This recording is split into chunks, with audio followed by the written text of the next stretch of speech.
दोस्तों नमस्कार। अपरा एकादशी को अपार पुण्य देने वाली तिथि कहा गया है।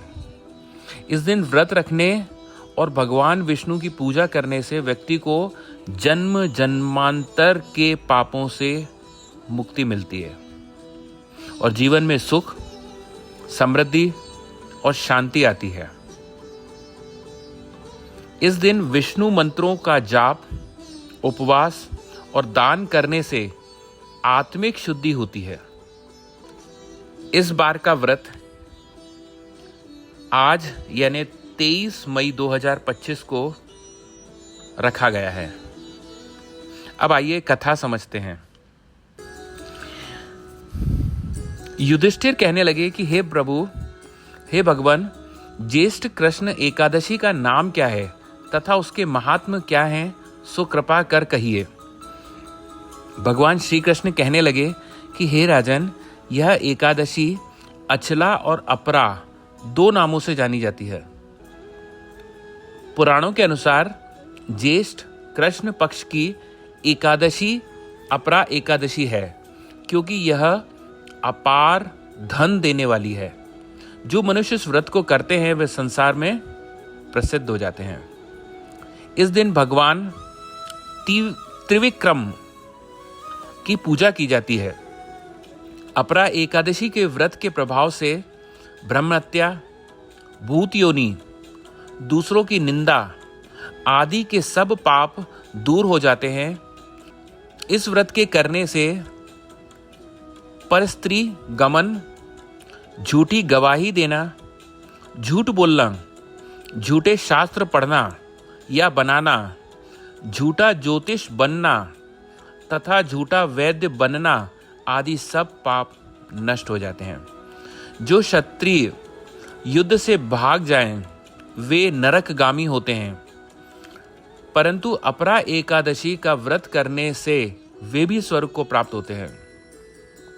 जो शिष्य गुरु से शिक्षा ग्रहण करते हैं फिर निंदा करते हैं, वे अवश्य नरक में पड़ते हैं, मगर अपरा एकादशी का व्रत करने से वे भी इन सब पापों से मुक्त हो जाते हैं। जो फल तीनों पुष्कर में कार्तिक पूर्णिमा को स्नान करने से या गंगा तट पर पितरों को पिंडदान करने से प्राप्त होता है, वही अपरा एकादशी का व्रत करने से प्राप्त होता है।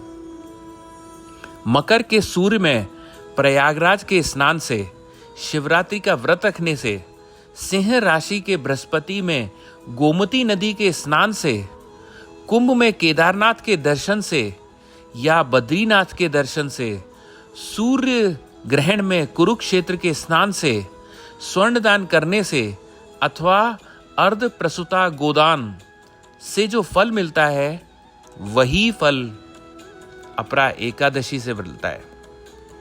यह व्रत पाप रूपी वृक्ष को काटने के लिए कुल्हाड़ी है, पाप रूपी ईंधन को जलाने के लिए अग्नि, पाप रूपी अंधकार को मिटाने के लिए सूर्य के समान, मृगों को मारने के लिए सिंह के समान है।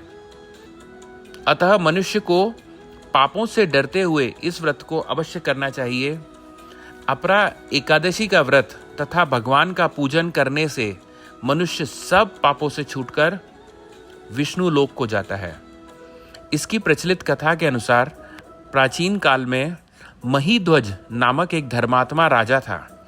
उसका छोटा भाई वज्रध्वज बड़ा ही क्रूर, अधर्मी तथा अन्यायी था। वह अपने बड़े भाई से द्वेष रखता था। उस पापी ने एक दिन रात्रि में अपने बड़े भाई की हत्या करके उसकी देह को एक जंगली पीपल के नीचे गाड़ दिया। इस अकाल मृत्यु से राजा प्रेतात्मा के रूप में उसी पीपल पर रहने लगा और अनेक उत्पात करने लगा। एक दिन अचानक धौम्य नामक ऋषि उधर से गुजरे। उन्होंने प्रेत को देखा और तपोबल से उसके अतीत को जान लिया। अपने तपोबल से प्रेत उत्पात का कारण समझा। ऋषि ने प्रसन्न होकर उस प्रेत को पीपल के पेड़ से उतारा और परलोक विद्या का उपदेश दिया। दयालु ऋषि ने राजा की प्रेत योनि से मुक्ति के लिए स्वयं ही अपरा या अचला एकादशी का व्रत किया और उसे अगति से छुड़ाने को उसका पुण्य प्रेत को अर्पित कर दिया। इस पुण्य के प्रभाव से राजा की प्रेत योनि से मुक्ति हो गई। वह ऋषि को धन्यवाद देता हुआ दिव्य देह को धारण कर पुष्पक विमान में बैठकर स्वर्ग चला गया। हे राजन, यह अपरा एकादशी की कथा मैंने लोक हित में कही है। इसके पढ़ने और सुनने से मनुष्य सब पापों से छूट जाता है। राधे राधे।